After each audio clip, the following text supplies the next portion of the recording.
Chapter 3. It was always the same.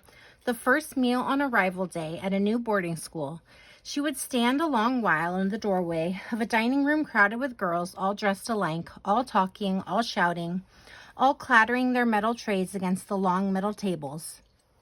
Soon, though, a few girls, those near the front of the room, would catch sight of her and fall silent. Then, little by little, the silence would move out in a ripple toward the opposite wall, and in time, everyone would be still, staring intently at her, the new girl, the stranger. There would be no place set for her, and she would stand in the doorway even longer while someone was sent for an extra chair and someone else was sent for a tray with a plate and a fork. Then there would be no space for her chair, and she would wait while a row of girls would squeeze closer together, and finally she would walk to her new place at the corner where the table edge would jut into her chest and its leg bump her knee. She continued to follow Uncle Morris down the hall with its dark, silent walls until he stopped at last at a closed door, and she listened for the lunchroom sounds she knew so well. Voices mostly, but clattering too, and the crash of a chair. The next minute the door was open and Maggie stood in a room with no one else in it at all. A long table, longer than any Maggie had ever seen, made not of gray metal, but of polished wood, stood in the center of the room. It could have seated all 18 girls in her class at the school she had just left. But there were only 4 chairs, one at each side, and 4 plates. A large chandelier hung from the ceiling, but it was not lit. The only light entered from 2 slender windows at the far end of the room, casting white oblongs, thin and cold, on the bare floor and across the table. Suddenly a swinging door swept open, and one of the great aunts, the one in green, came in with a tray of platters and bowls. In a moment she was gone, and the other aunt, the brown one, came through the same door with a tray of her own. Back and forth they moved, first the green one and then the brown, like the little figures that tell the weather by popping in and out of a tiny wooden house. Maggie was seated on one long side of the table facing Uncle Morris. The aunt in green sat at the window end, and the aunt in brown sat at the other. Where, though, was everyone else? In some other lunchroom, probably. She was being given special treatment because this was her first day, and she was allowed to sit with the mistresses in the formal dining room while the rest of the school crowded around metal tables in some basement lunchroom. She strained again for the sounds of voices, but there was silence all around. Maybe everyone else had already eaten. She suddenly realized she had no idea what time it was. Maybe they had all eaten hours ago at this very table and were now hidden in upstairs rooms or scattered across unseen lawns. She stared into her plate: mashed potatoes, peas, a fried egg, a folded slice of bread and butter. To one side stood a mug of milk. A boarding school lunch. She lifted her fork.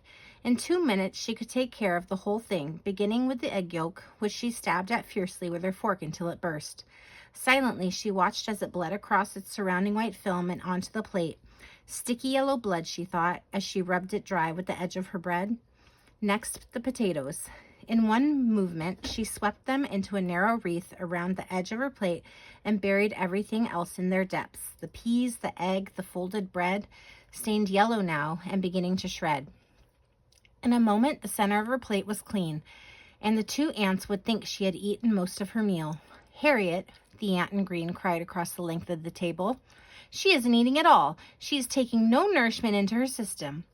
Uncle Morris scrambled to his feet. "A toast!" he cried, and he raised his water so high it almost collided with the crystal teardrops hanging from the chandelier. "A toast to Margaret Ann Turner and to her system. May they spend many happy years together." He waved his glass several times as though he were writing something in the air with it, and then he put it to his lips. The 2 aunts looked at him for only a second. "One shouldn't wash down one's food with liquid," the green one snapped. "Food cannot be properly digested unless it is properly chewed." "What a lovely sentiment," Uncle Morris exclaimed, sitting down again. "Is that something you just made up, Lillian, or did you steal it from a book of Proverbs?" "Morris, be still," the aunt in brown said, and they all fell silent. Maggie stared at the pattern of birds and flowers that she had revealed on her plate. In the other schools, there were no patterns on the dishes, and the silverware was plastic. She held up the silver fork, sticky now with egg yolk, and examined the heavy scrollwork on its handle. Then, with its prongs, she ran a wavy row of ridges around the surface of the mashed potatoes, in and out, like tire tracks in snow. Lillian, the brown ant said, speaking across the length of the table, "Look how she eats." "She has no manners," the green ant snapped. "She will have to be taught." She raised her head and began to speak as though she were on a platform. "It behooves us all," she proclaimed, "to respect the sensibilities of others by observing proper table manners at all times." Behooves. That was headmistress talk. "It behooves each and every one of us to keep our classrooms clean. It behooves us all to treat one another with common courtesy. It behooves us to shut up." Behooves? Uncle Morris put his fork down. Behooves? His voice was unbelieving. "Maggie, did you hear that? Bees with hooves? All those bees out there are galloping around on hooves while we just sit here at the dining table calmly eating our lunch. Think what will happen to the flowers. Finish eating, Maggie. We must go and rescue the roses before they all get bruised." "Morris, stop being tiresome," the ant in brown ordered, and for a long time nothing further was said. The two ants bobbed over their plates like birds at a fountain, and Maggie spent the time trying to work a chocolate bar out of a pocket in her skirt. It had been given to her as a going-away present the night before by one of the girls in her old boarding school. It wasn't exactly a present. She had taken it, but the girl said she could have it anyways. "Keep it," the girl had said, "for good luck." It had been her only goodbye. The cab that had come to take her to the station had been called for the night before, and she had left before anyone else was up. The candy bar felt soft now, and its chocolate ran against her fingertips as she held it behind her back and undid the wrapper. "Lillian," the ant in brown said suddenly, "explain the rules." The rules? There were always rules. Usually, they were hung on a sheet of paper inside the bedroom door. No eating anywhere except in the dining room. No going into the parlor. No talking after 10 o'clock. No leaving your towel on the bathroom floor. No this, no that. "There will be rules," the ant in green was saying now. "Aunt Lillian." Green. "Lillian, brown." "Harriet." Green. "Lillian, brown." "Harriet." Tomorrow, though, they'd be wearing different clothes, and Maggie wouldn't be able to tell them apart. She looked more carefully at the green ant and noticed that she had freckles. Thousands of freckles, in fact, all running together along her arms. Once long ago, she had been told by whom? Her real mother, maybe? That freckle fairies came through the window with tiny paintbrushes dipped in gold and speckled the noses of little children as they lay asleep. She thought now instead of a whole army of grotesque elves squeezing their paint pots and heavy brushes through the narrow windows of this massive stone building to stain her aunt's fleshy arms, brown and tan, the colors of her own school clothes. "There will be rules," Aunt Lillian with the freckles was saying now, "and they will be strictly adhered to." Maggie looked back into her plate. "You are permitted only in certain designated areas of the building." Next would come the part about no eating in the bedrooms. "There are rules about food and drink," the ant in brown put in. Brown, Harriet. Maggie turned to look at her. She was thinner and more wrinkled than her sister.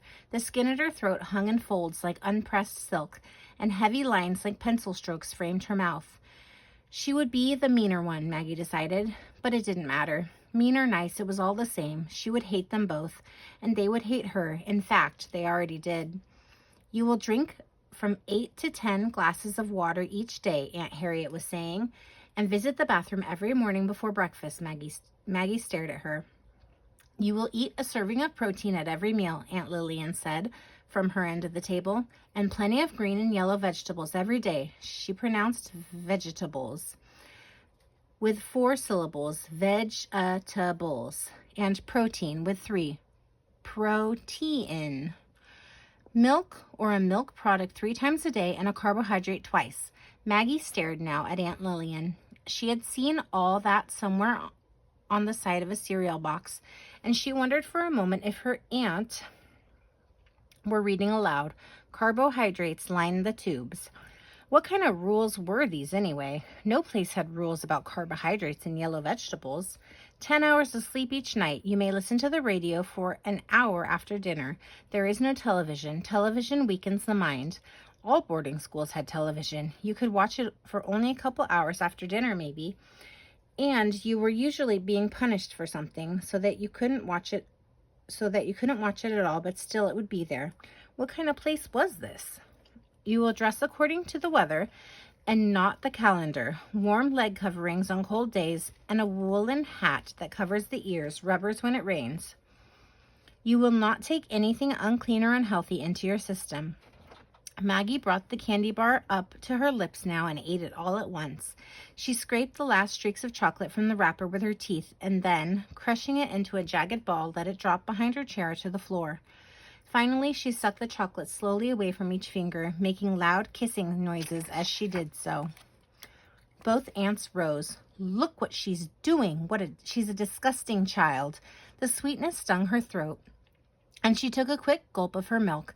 But the next moment she slammed the mug down on the table, her lips and gums burning. It's hot, she cried in surprise. They were the first words she had spoken since she had entered the dining room, and her voice cracked halfway through. The milk is warm, Aunt Lillian explained, not raising her voice. The chill has been taken off. Cold milk shocks the system. Remember that. Maggie gazed first at the two aunts and then at the thin ring of food edging her plate. In the next moment, she seized her mug of milk and emptied it into the design of birds and flowers. A creamy pond rippled against the banks of potatoes, and a pea set sail uncertainly to the opposite shore. It's hot, she shouted. Both aunts rushed towards her. She's ruined her meal, Aunt Harriet cried. All that nutritious food. Don't offer her any more. Let her go hungry until she learns. But she is now malnourished. It can't be helped. Take her to her room. Then Uncle Morris spoke for the first time since he had been silenced earlier by Aunt Harriet. He gazed steadily at Maggie, struggling now as Aunt Lillian lifted her by the elbow and led her out of the room. I think, he said slowly, and she felt his words at her back, I think you are the right one after all. But she didn't pay attention to his words until a long time later.